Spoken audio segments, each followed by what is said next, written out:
The alien crowd roared louder than thunder. In the heart of the war-torn planet Velcra, a deep pit stood under the twin moons. Thousands of aliens gathered around the pit, waiting to see blood. Chains rattled. Drums beat like the sound of war. In the center of the arena, a creature growled, a giant beast with 6 legs, glowing eyes, and armor like scales. And then, the cage above opened. They dropped a human inside. His name was Marcus. No armor, no weapons, just torn clothes, bruised, skin and chains around his wrists. But he stood up slowly, straight, silent. He didn't scream, he didn't beg. He didn't even flinch. The crowd fell quiet for a moment. They expected fear, panic, maybe even tears. But Marcus just looked around the arena like it was nothing.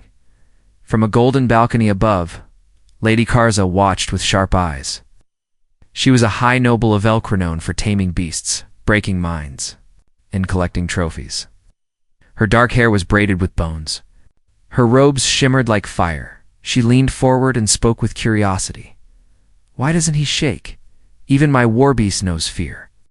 Why not this ... human? Her chief guard chuckled. Maybe he's too dumb to feel fear, no, Karza said, narrowing her eyes. This one's different. Below, the beast let out a deep, thunderous roar. It charged at Marcus's clothes, slamming into the dust, tail whipping the air, jaws wide with razor teeth. The crowd rose to their feet, ready to see blood. But Marcus didn't run. He didn't move at all. His eyes locked onto the monster, unblinking, calm. The beast came closer, ready to strike, and suddenly, it stopped. Right before hitting him, it froze. Its claws dug into the dirt, its tail lowered slightly. The crowd gasped. What's wrong with it? Someone shouted, why didn't it attack? Marcus took one step forward. The beast growled, but stepped back. Lady Karza stood up from her throne. Face showed something rare, confusion. This beast has killed dozens. It tears through stone. It fears nothing. But now, she looked down at Marcus with new interest. What is he? Marcus finally spoke. His voice echoed through the arena like distant thunder. I've seen worse monsters than this. Creatures just makes noise. The crowd fell silent. Even the beast stood still, unsure. Karza sat back slowly, her lips curved into a strange smile. I want him alive, she said. Bring him to me. 10 minutes later, Marcus was led through the dark tunnels under the arena. 2 armed guards marched behind him. His hands were still chained, but his head was high. They passed cells filled with creatures, snarling beasts, strange aliens, and things that barely looked alive. Marcus didn't glance at any of them. He was led into a grand chamber. There stood Lady Karza, her eyes glowing under the red lights. Behind her were more guards. Her war beast sat beside her like a dog, growling softly but still avoiding Marcus's eyes. She stepped forward. Tell me, human, why didn't you flinch? Marcus looked at her calmly. Because fear is a choice. I stopped choosing it. Long ago, Karza tilted her head. You're either very brave or very broken. Maybe both, Marcus replied. She stepped closer, her face just inches from his. Even my monsters obey me. But you, ... you made one hesitate. That never happened before, Marcus smiled slightly. That thing doesn't fear you. It just obeys. There's a difference. Her smile faded. She turned to her guards. Unchain him. But my lady now. Shh. The guards hesitated, then slowly removed the chains from Marcus's wrists. He didn't attack. He just stood there, rubbing his wrists. Karza stared at him like a puzzle she couldn't solve. Tell me what planet you're from. Earth. Never heard of it. You will, Marcus said. She stepped back slowly, watching him with a mix of curiosity and caution. Let's see how long you survive, human. If you impress me again, I might just let you live. He looked at her and said, I didn't come here to survive. Asterisk, the crowd waited for blood. Everyone in the alien arena stood frozen, mouths half open, expecting to see the human's bones on the sand. But nothing happened. No screams, no splatter, no torn limbs. Just a strange silence. The beast, a six-legged horror raised on fear and fed on living flesh, had stopped mid-charge. Its breath was heavy. Its claws dug into the ground. Its muscles tensed like a bow ready to snap. But it didn't move forward. It hesitated. Marcus stood still. His expression didn't change. No panic, no surprise. No emotion at all. He just stared into the creature's glowing eyes like he was looking through it. High above in her royal balcony, Lady Karza gripped the edge of her seat. Her voice was soft, almost a whisper, but carried power. Why does it hesitate? One of her war advisors leaned closer, confused. Perhaps the human triggered some instinct. A survival trick. No, that's not instinct, Karza said. That's Respect. The war beast let out a growl, but not one of anger. It was uncertain, like a soldier meeting a veteran, like a weapon recognizing something older, something deadlier. Marcus finally took one slow step forward. The beast's head lowered. Its eyes dropped to the ground. The alien audience gasped again. No, this can't be. That beast never bows. Someone even shouted, "Witchcraft." Lady Karza stood, her voice rising. Bring him out of the pit. No. A few minutes later, Marcus was escorted into a private training hall deep beneath the palace. This room was different, salient, sealed, and sacred. The walls were lined with weapons, some old, some glowing, some clearly not made by the same species. Waiting inside was the beast, unchained, unwrought. It stood in the middle of the chamber. Calm as Marcus stepped in, the door sealed behind him with a clang. No guards, no Karza, just him and the monster. The beast stared, and Marcus stared back. But instead of fear, he spoke. "You saw it, didn't you?" he said softly. "Something behind my eyes." The creature growled, but didn't step forward.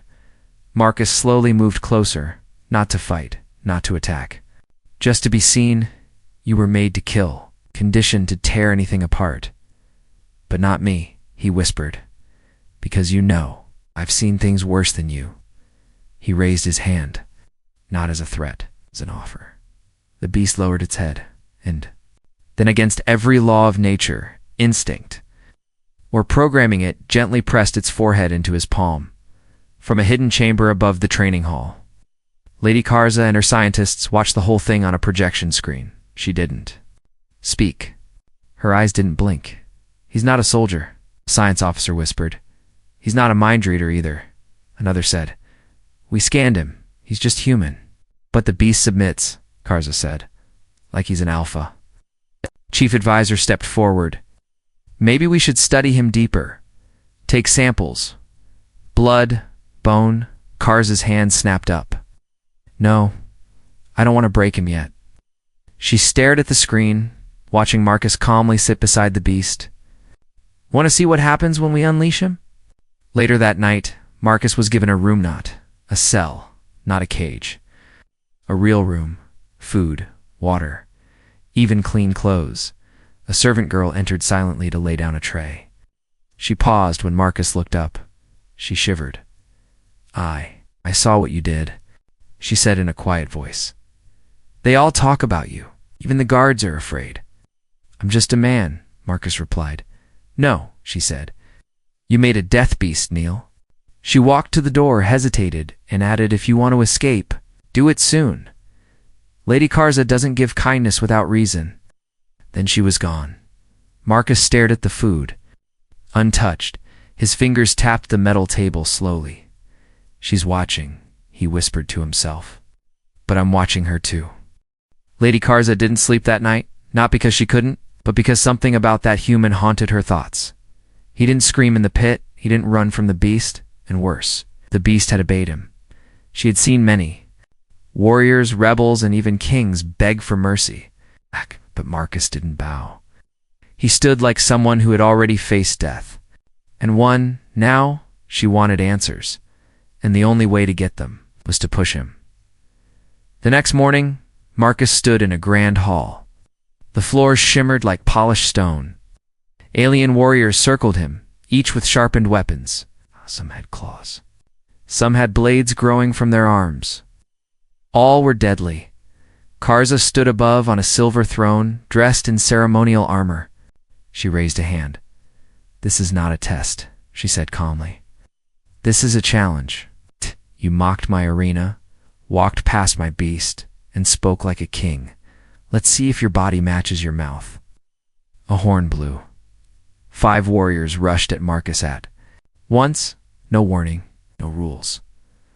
The first came from behind Marcus's ducked and swept his leg, sending the alien crashing to the floor.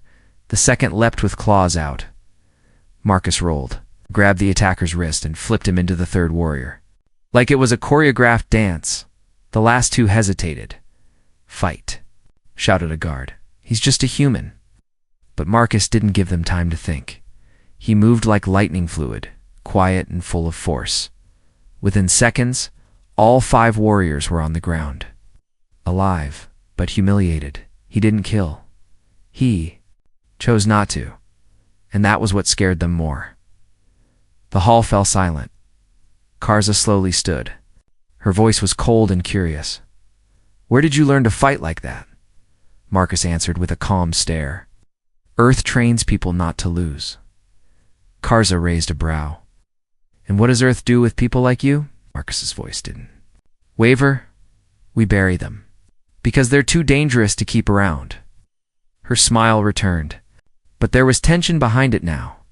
She descended from her throne and walked toward him slowly. "Are you a weapon, Marcus?" "I'm a warning," he said softly. "To who?" "To everyone who thinks humans are weak just because we bleed." Stop just inches from him. The guards watched nervously, hands on weapons. Karza looked into his eyes. Still no fear, still no flinch. She turned to her warriors and said loudly, "This human is past the challenge, but he is no prisoner. Not anymore." Gasps filled the chamber. "What? Impossible?" "You can't free him. He's not free," Karza corrected. "He's mine now, my champion." Marcus turned his head slightly. "I belong to no one," she smirked. "Then prove it. Walk out that door and survive the jungle. Or stay here and face something far worse than monsters."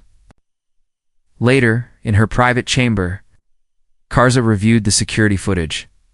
Each move Marcus made was clean, perfect, efficient. But one thing stood out.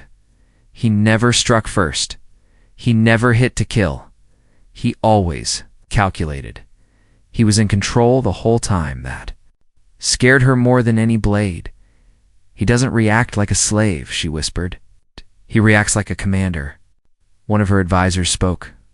"We can still break him." "No," Karza said. "You don't break something like him. You either destroy it or you keep it close and hope it never turns on you." She stared at the frozen image of Marcus. On the screen, let's see what he does when the next monster is one he can't control. Asterisk, deep inside the palace, behind 10 locked doors and soundproof walls, Marcus sat strapped to a metal chair. Not with chains, with questions. Alien lights blinked around him. Machines hovered, reading his brain, scanning every cell, every thought. Karzo's top scientists watched behind a thick glass wall. They expected fear, resistance, maybe pain. But Marcus just sat there, calm, still silent, like a statue carved. From war itself, the brain scanner operator frowned. "He's not doing something strange." "What do you mean?" asked Chief Analyst Jaren. "There's no stress response. No panic, no defense. It's like ... he's letting us in." "Impossible," Jaren said. "Everyone fights back when we probe the mind. Even the strongest warriors scream by now." Scream glitched once, twice, then something new appeared. Images, not. Memories - warnings. First image. A burning sky. Where metal monsters fell from the clouds and humans fought them with sticks and grit. Second image. A battlefield covered in ash and bones. Where Marcus walked alone, dragging a wounded friend while fire rained down. Third image. A creature with no eyes. All mouths. feeding on light. It screeched hand, Marcus faced it with nothing but a shovel. The scientists stared in horror. "These aren't simulations," whispered one. "They're real." From his past, Jaren's hand shook. "What kind of planet is Earth?" Finally spoke, his voice echoing through the room. "You asked what's inside my mind?" He smiled. "Things that made your gods run." In the observation tower, Lady Karza leaned against the glass, watching him like a puzzle she couldn't solve. "He's not just unafraid," she said. "He's trained to control fear, not bury it, control it." "Perhaps he's genetically modified?" asked her tech commander. "No," she said. "That's something else. Something older than upgrades." She tapped the glass. "It's discipline." She turned away. "End the scan. It won't break him." Marcus's restraints unlocked. He stood slowly, cracking his neck. Duran stepped forward, sweating. "Why didn't you fight back?" Marcus looked him in the eye. "'Cause I wanted you to see, to understand what you're dealing with, which is..." Marcus smiled softly. "The reason you keep monsters in cages? And the reason monsters fear the dark." Later that day, Karza invited Marcus to her personal war garden, a place where alien predators were bred for battle. Each cage was filled with nightmares. Eyes followed them. Some growled, some whimpered. "This is my world," she said. "Strength rules. Fear is a tool." Marcus looked at the caged horrors. "No, fear is a mirror.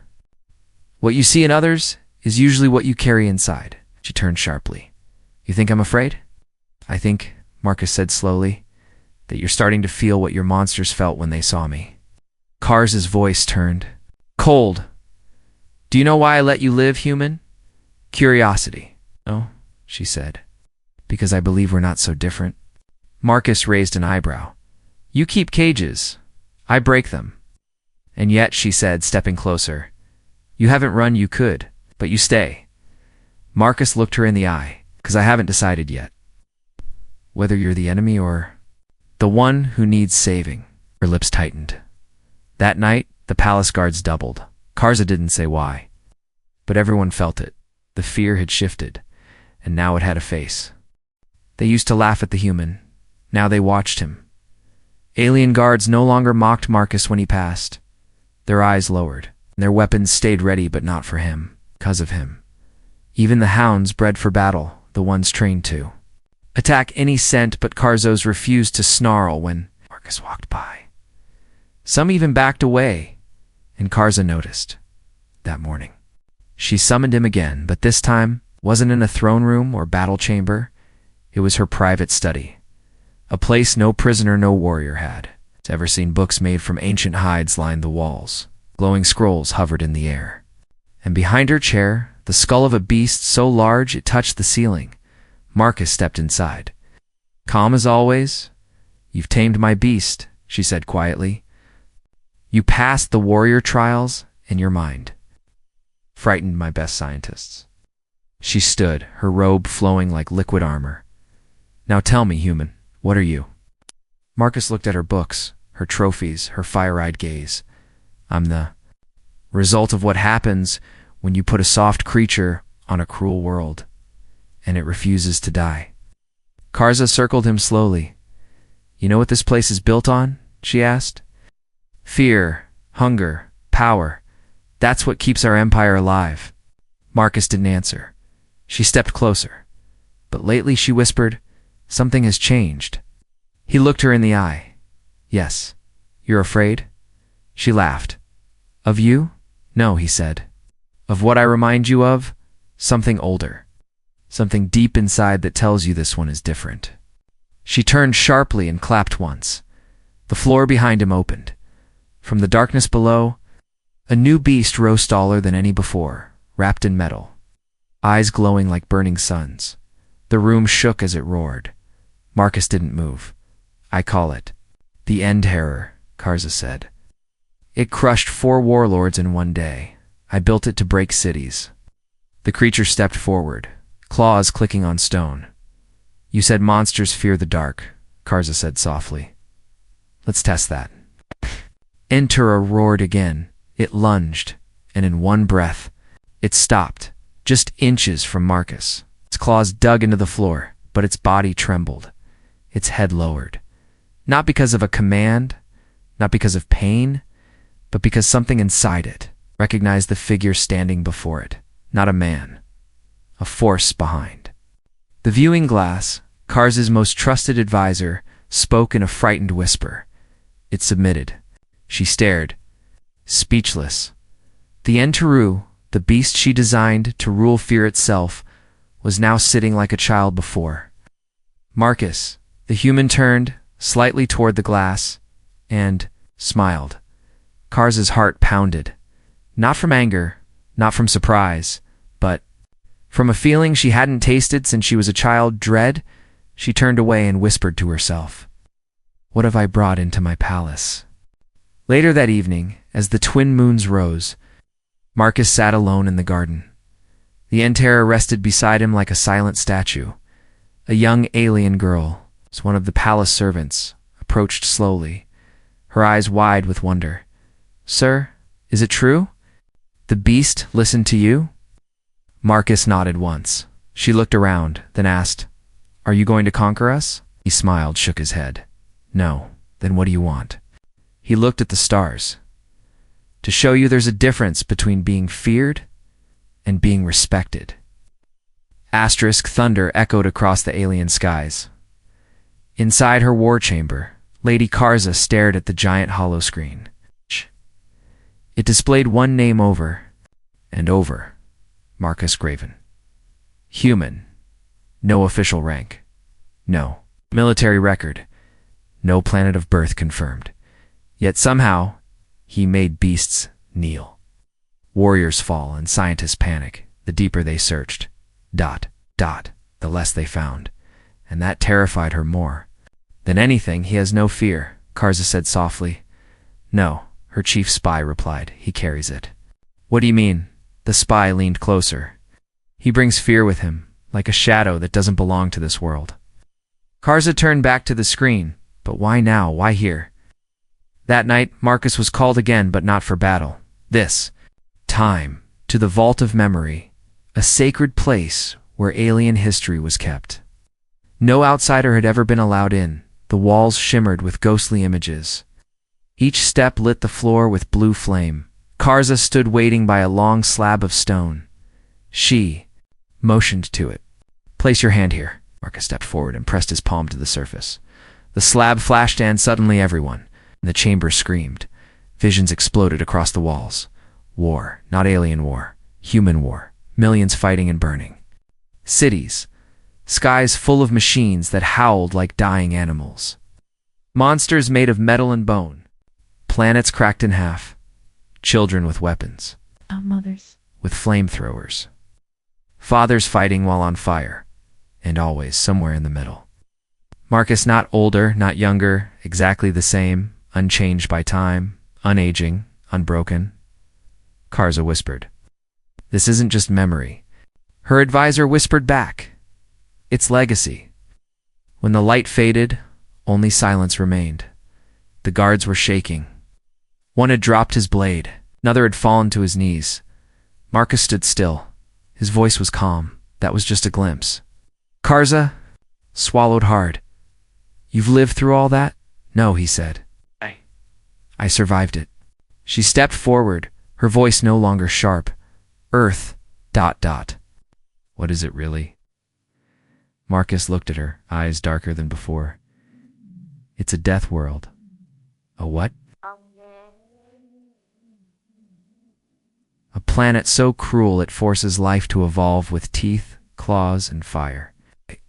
Place where storms kill cities and nature doesn't forgive." He stepped closer, "And yet we thrive." Karza sat down, stunned. "All this time we thought humans were soft, weak, emotional." Marcus chuckled. "We are." Then how he interrupted. "Because we had to choose between becoming monsters or being eaten by them." Silence fell again. Then Karza asked the question that had been in her heart since the pit. "Why didn't you flinch, Marcus?" Datia stared at her for a long moment. then answered with quiet fire. Because what you call monsters, I call training. Later, in her private quarters, Karza dismissed all her guards. She stood by the window, looking out at the black sky, troubled. Was he a weapon? A warning? Or something worse? And then the message came. A drone entered her chamber. Its display flickered, showing alien symbols. One line translated, "Second human contact vessel approaching." She froze.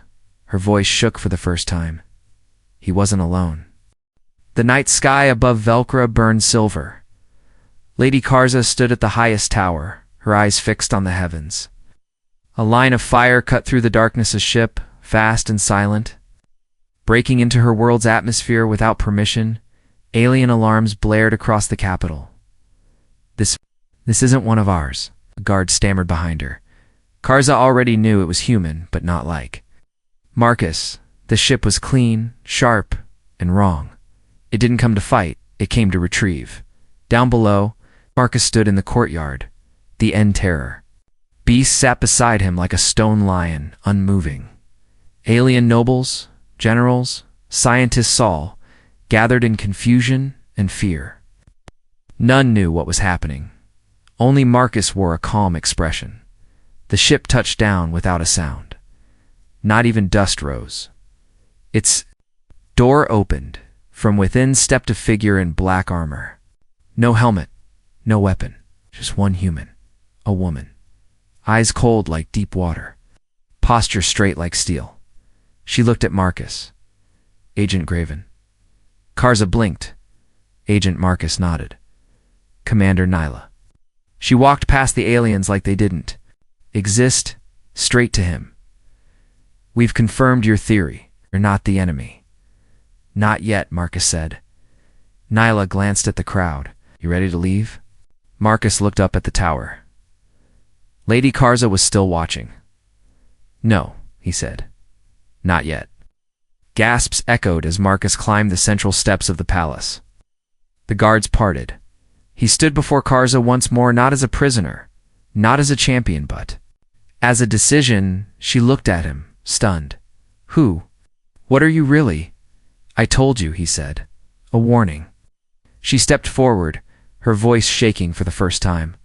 What happens if we refuse to bow? Marcus didn't answer. Instead, the ground shook. The ship behind him wasn't alone anymore. 3 more entered the sky.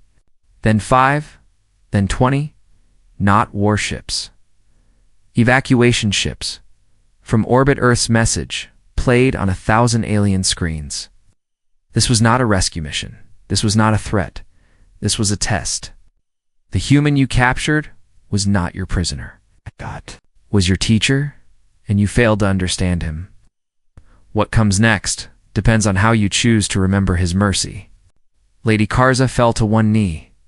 Not because of orders, not because of fear, because something inside her, the part that once believed she ruled beasts and built empires, was shattered, and in its place stood understanding. Marcus turned to leave, but paused at the steps. He looked back at her. Now you know why I didn't flinch. Then he walked away as the end terror followed him like a shadow. Hours later, Velcro's palace lowered its banners, not in defeat, in respect. A statue was built in the center of the city, a lone human figure, eyes calm, with one hand extended, in peace, and the other holding back a snarling beast.